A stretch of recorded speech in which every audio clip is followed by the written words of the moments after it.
after close to 5 years of working at Hack the Box, I recently moved on and accepted another position. As a goodbye present, the content team made me a personal CTF with 4 challenges in it. And so while you can't play these challenges, they're still fun challenges, and I think they're interesting enough that they're worth some videos, and I'm going to try to work on getting some videos out of these. So today, the first one we're going to start with is called Farewell. It's a Pwn challenge from the Offensive Challenges team from Wet Hands. Let's go ahead and dive in. All right, so I've got this challenge already spawned up here. It just says, David, before you leave, can you do me one last favor and change your variables value to 0xdf, and so that we'll never forget you. There's some download files and a spawn that I've already spawned here. It's a Pwn CT challenge, so let's go take a look. I'll jump over here to my VM. I've got a file for Farewell. We could run, I should have copied that IP address. We can run, where's the browser? If we copy that, and we could do netcat to this to see it. It's got some nice ASCII art, typical Wet Hands thing. You can see my avatar there made out in ASCII art. Before you leave, will you do me a favor and change this to your name, OXBB? In return, I'll let your voice be heard once again. I can put some stuff in here, and it looks like it prints it back to me and then just hangs and exits. We can run the local version, take a look. It does the same thing. Of course, these sleeps are kind of annoying. We'll deal with that in a minute. But like, what can we put in here? We could immediately, my first thoughts are like, all right, we got to try a big buffer. And you can see right away, I put in a long string of A's, and then it immediately tried to handle some of these A's as a command, which tells me that this binary read in some number of them, and then the rest of them just got sent as the next command to bash after it exits, which tells me probably not a buffer overflow here. We could run again. Oops. We run again here. Anytime output is printed back to you, you're interested in saying, like, is there a format string vulnerability here? So we could do something like %x and just see what happens. And that is interesting because I just got a memory address back out of here. Or is that a memory address? I don't know. Some data out of here that was not %x. So that we probably have a format string vulnerability. We'll definitely want to look at that. Let's go ahead and open this up in Ghidra. I've got Ghidra alias to something that actually starts it for me. I don't remember exactly what it is, but close. I don't know how we ever, let's see. Well, let's do a new project. Non-shared. Location's going to be I have Farewell, and I'll just make a file here, a folder here, and call it Ghidra. Make that the project directory. The name is Farewell, and we will finish. And we're going to need to import the file. So we come here, Farewell, and it looks good. We're just going to give it its default case and double click, do the analysis. Yes, we'd like to analyze it. Analyze, the defaults seem good. Already done. That was very quick. We'll check the functions here. Go to main. It starts off by initializing some large buffer to 0. And then so the info function, probably just handling that slow print. Same thing with before you leave. Here's that sleep. And then right here, you can see the format string vulnerability right here on line 82, where it's just printing this variable that I control. That's clearly going to be what we want to handle. Let's see, what's this? This is like a 101 format string vulnerability. And I have to reteach myself these every time because I always forget exactly how they work. But the basics of format strings, we'll talk about that real quick, is this printf right here takes one or more variables. And the way it's set up to work is the first one is my string, and it's going to include some number, 0 or more, % placeholders. So if I have %s, it's a string. If I have %x, it takes an int and turns it into a hex value. And in this case, the insecure thing to do is just take a variable and put it as that first item. Because what that means is if I can put a thing, let's say I put %x in there like I did in the demo, well then, even though what this is going to do when I get here is it's going to say, okay, well, %x, oh, I need one value, so I'm going to go to the next argument. But I didn't push an argument. So it's just going to grab the next argument, which in the case of 64-bit executables, EDI is what's going to have this format string. The next one is RDI, and the next one's going to be RSI. And so whatever value is currently in RSI, that's what's going to show up. And so we can sort of get access to additional things. If we can get access to things we control, we can start to point at things. We can then eventually even start writing. We'll go into that. Before we get into the format string, I want to get rid of these sleeps. So I'm going to do something. I'm going to copy farewell to farewell.back. Always good to have a backup. I'm going to just vim farewell. And if I do colon percent bang xxd, it just hexes this whole thing. Let's find these sleeps. What does the sleep look like? We're going to move 01 in there and then call sleep. The easiest thing to do would just be we could either nop this out or we could just change this 1 to a 0. So let's find like bf01. So we can do bf01. No, bf01. The downs. It's annoying that they group in 4s because you don't know if there's a space or not. So, but there it is. That looks like it. Let's make sure. F9, FF, yeah. So this string right here matches up nicely. So we will come here and make that a 0. And then there should be another one doing the exact same thing, not far afterwards. So right here, that looks like it. What's going on with my cursor? There we go. Let's get rid of that, fix that. Now I got to convert this from hex back. So what I'm going to do is my same thing. So %:% bang xxd minus r. And I also want to just do set no end of line, set binary, and now I can just quit.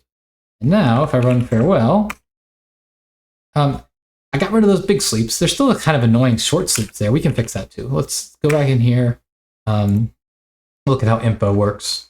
Print string. Like, so let's see. This is just a colon. Let's printf. Never mind.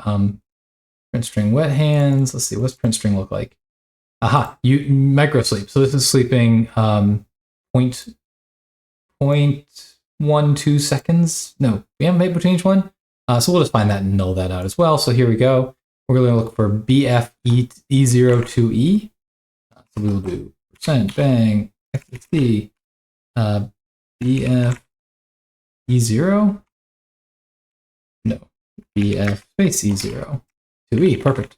And we're just going to do 0, 0, 0, 0 like that. And that should take, oh wait, convert this back. %bang xxd-r set no AOL set binary and right quit. And now if we do farewell, it's just all there. We can put our stuff there and boom, we're done. Okay, so now we've hacked our binary already. Okay, let's go back to what we were going to work on, which was the format string vulnerability. Where's we go? Oh, that was it. Okay. So let's go ahead and run this in a debugger.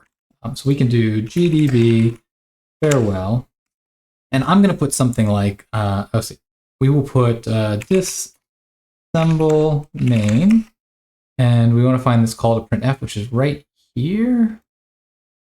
Yes, plus 240. So we'll do break, there's that star main plus 240.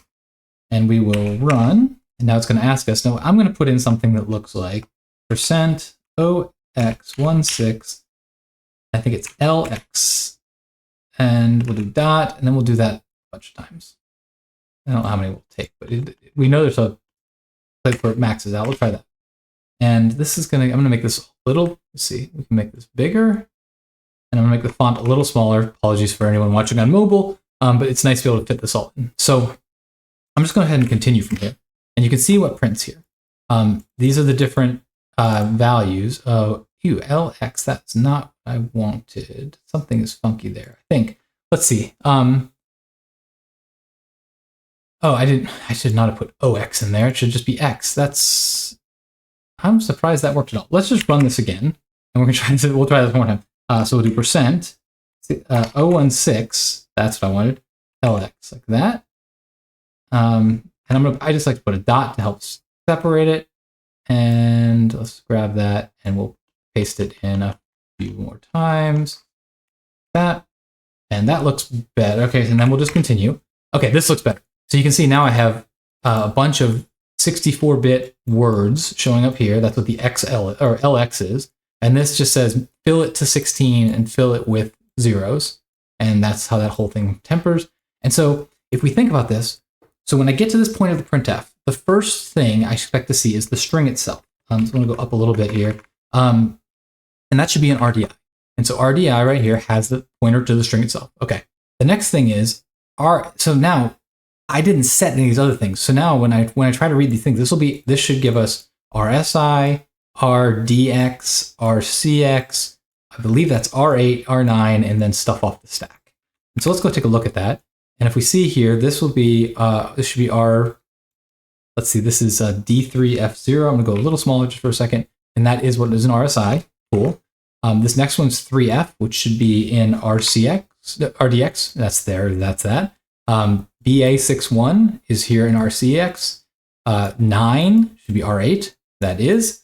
0 should be R9, it is. And then we're gonna start reading stuff off the stack. And if we look at the top of the stack actually has like all of it's my stuff. And that's what these strings show up here.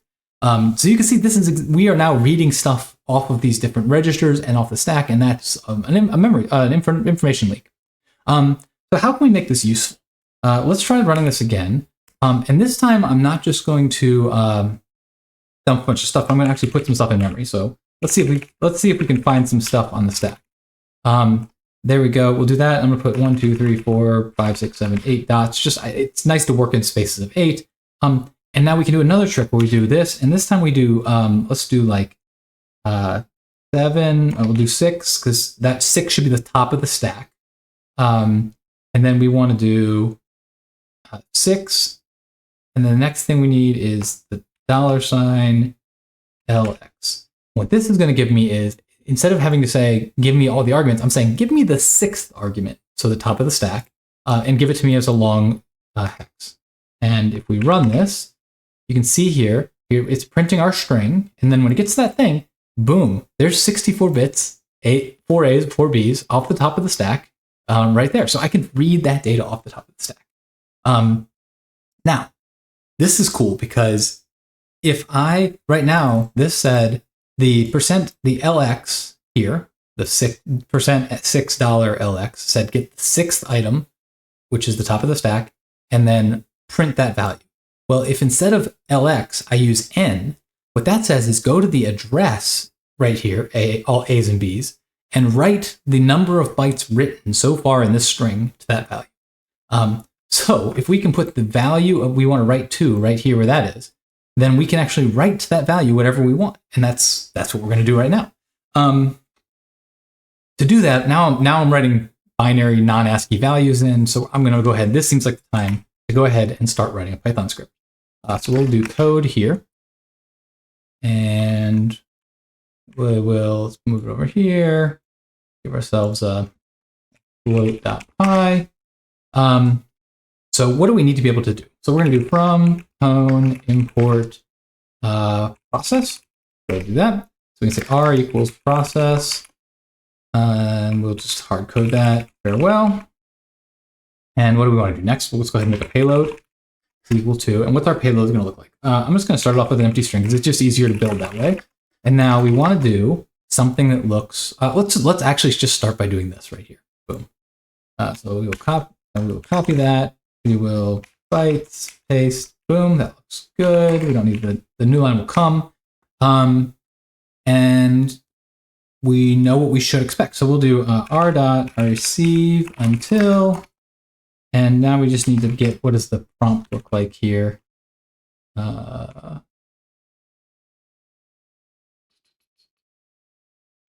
that, paste it in, boom, and then we can do r.sendLine, payload, and we'll do r.active, and let's give that a run.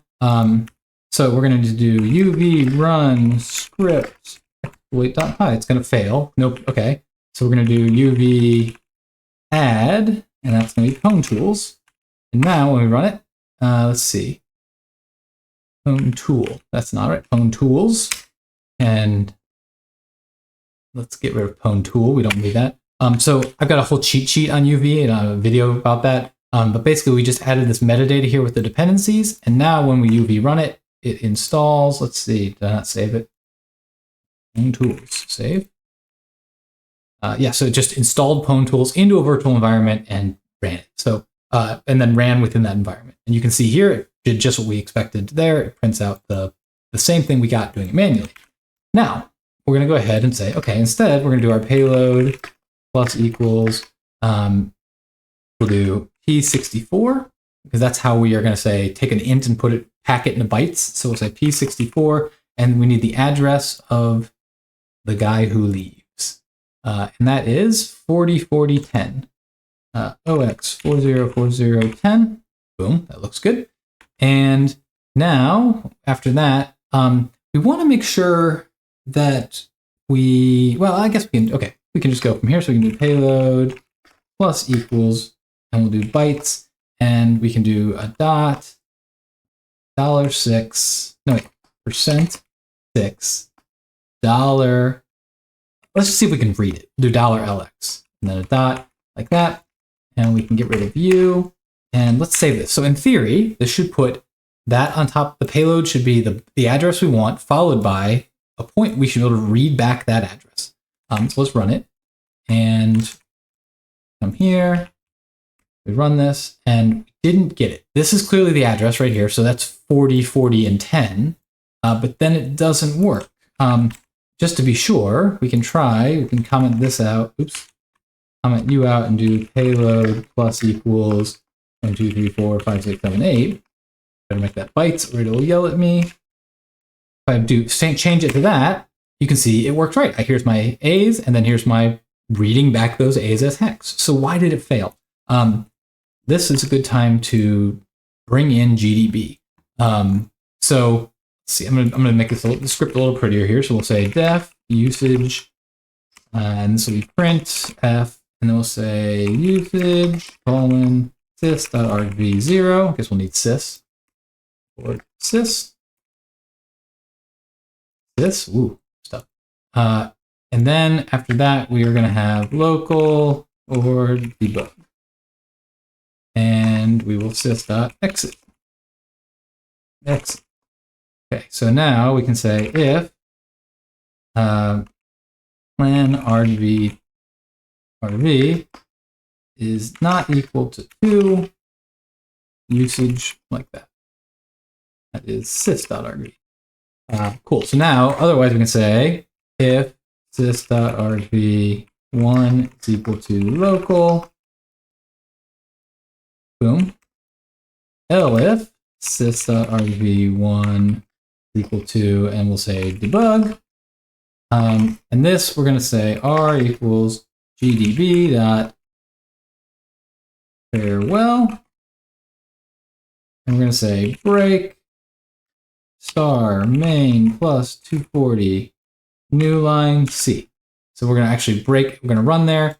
I didn't get debug there, and now we'll need to import gdb. Most people just do from pwn import star. I like knowing what I've imported, so I like to just add it, but that's unusual.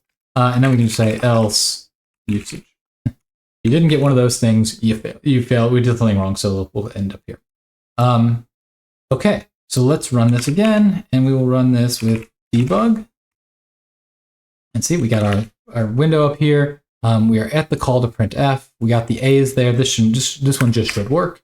And it did, presumably. Let's see. Did it not print it? Weird. Oh, it prints it up here. Cool. Okay. So let's run this again. I'm going to update this script though. We're going to come back here. We're going to re-enable that and get rid of the A's. And we're going to run this. And we look at, we're at this call. We look at what our RDI has. It just has a pointer to this 4010. And the reason is if we do like X, let's see, it's XG on this, there's like, you can see there's our address. But it's going to be looking for that as a string. If we write that as a string, it's just going to be that. And when it hits this first null byte, the string is over. And that's why we're failing, because the null byte's in the address. So how can we reorder this so that it works? What I'm going to do here is I'm going to give we can put the address at the end, and because we can read anywhere. We just have to be really careful with our spacing. So we'll come here and we're going to say payload is plus equals byte. And I'm going to just put some spacing in. So 1, 2, 3, 4, 1, 2, 3, 4, 1, 2, 3, 4, 1, 2, 3, 4. 1, 2, 3, 4. And then like maybe we'll do from there, we'll do %6 $LX like that. And then we'll put this here. I don't expect it's going to find the address, but we're working towards it. And then we can get rid of you and get rid of you, and we'll save this, and we will quit here, and we'll quit here, and we will run this just locally. And you can see here, we did get the A's and the B's. So we read the A's and the B's. And so that was 6. So I'm going to guess 7 is probably the D's and the E's. 8 is probably the E's and the rest of my word. How long was this? 1, 2, 3, 4, 5. Oh, it was 5. Let's get rid of one of these E's. And so 6 was here, 7, 8 was there. So I'm going to guess if I put 9 in here, then I'm going to get back this address. Let's kill that again and try again. And boom, here's 40, 40 right there. Exactly 40, 40, 10. Exactly what I wanted right here with the E's. So I have now effectively referenced that address, even though it's at the end. So now let's instead of reading, let's write. So to make this a write, we get rid of, we'll put a space back in here, and we'll make this an end. And that's going to say, go to the address at 9, which is this, and write the number of bytes written so far. And I'm going to guess 1, 2, 3, 4, 5, 6, 7, 8, 9, 10, 11, 12, 13, 14. Maybe that's going to be 20 or something close to that. Let's save it. And we're only going to be able to see this if we run it in debug. So we're going to run this in debug. Make this big. If I do xg on ox 40, 40, 10, I believe it was. Yeah, bb is there. Now, if we do next in step, we run that again, we wrote 14, which is hex, which is 20 in decimal. Perfect. That's exactly what we want. So we wrote 20. So we have changed that value. So now we just need to change it to oxdf, which is 223. The way we do that is we could just make the string really long, but we know that it only reads up to a certain amount before it crashes out. We could not crashes out, but it only reads 3x byte, 3f hex bytes. So that's not enough. That's not enough for us to just like dump that many characters in there. But we can just use a format string as well. So we can say, I'm just going to put a move into replace mode here, and we can say something like %200 C space, and that is going to print 200 characters there. It's going to space out something to 200 characters. Doesn't matter what my value is, but it's going to space it out. And so if we save this, and we run again in debug mode, and we step, and we check our value. We went to D7, which is, so we need to get to, let's see, 7 to 15. We need 8 more. That sounds about right. So if we put 208 in there, save that, and we will run that. In fact, let's get bold here and run this local.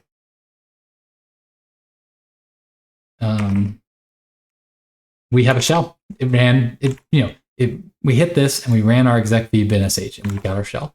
So we can do this. Last thing to do, I guess, is check here. Let's see.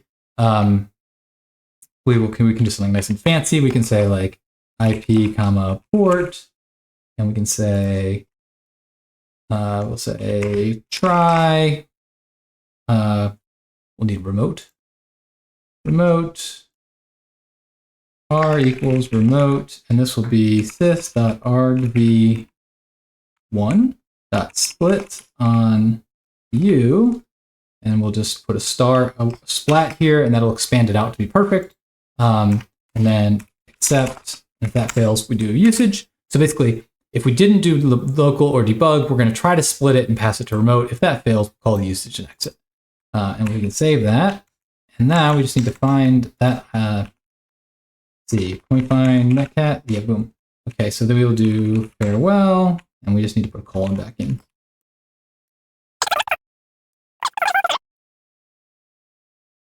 Oh, with them running farewell. Okay. Let's see, where's my UV run? And then we just need this right there. That's silly mistakes. Let's see. We're opening connection there. We waited for our time. We run ID. We got this, and we got the flag. Well, we got the flag if I can type. Thanks for inspiring me on my YouTube channel or your help in general.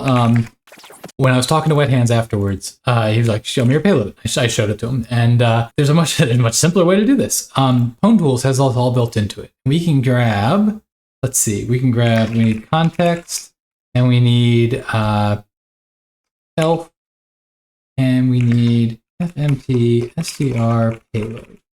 And we can then come here and take this, get rid of this entirely, comment you out, do payload equals, so we need a couple things. We'll say e equals elf, and then we'll say farewell. And that just loads the binary into context. We'll need to say context.arch is equal to AMD64. Otherwise, it'll make us a 32-bit payload, not what we want. And then we can say fmt string payload, just like that. And we have to tell it the offset. So the top of the stack is offset 6. And then we can even just say, then we say the memory address and what we want it to be. And so we'll say e.sim.theguy who leaves, oops, like that, colon, oxdf, that's the value. And that should work there. Let's give that a try. We'll run that, try it remotely. Why not? Do it live. I guess because it takes longer. We have to wait for all these sleeps because I have not patched the sleeps out here. But boom, we got a shell there as well. So literally all of this calculation and figuring out of offsets and how to get access to it. If we just put it here, it calculates it for us. In fact, it might be interesting to see, what if we do print payload, run that again. You can see here, we've got 223. See, it looks almost exactly like ours. They do 8, then the thing, then they fill in to get the word right, and then here comes the address all here at the end. So we did 9. We had more padding and stuff in there. Doesn't matter either way. Yeah, that's it. So that's all for this one. Thank you so much to Wet Hands for making this. I really appreciate it. Great one. Go, if you're watching this video and you made it this far, go check out Wet Hands' YouTube channel. I'll include a link here and in the description. The guy knows way more about Pwn than I will ever know. And good coworker as well. So thank you. I appreciate it. And talk to y'all next time.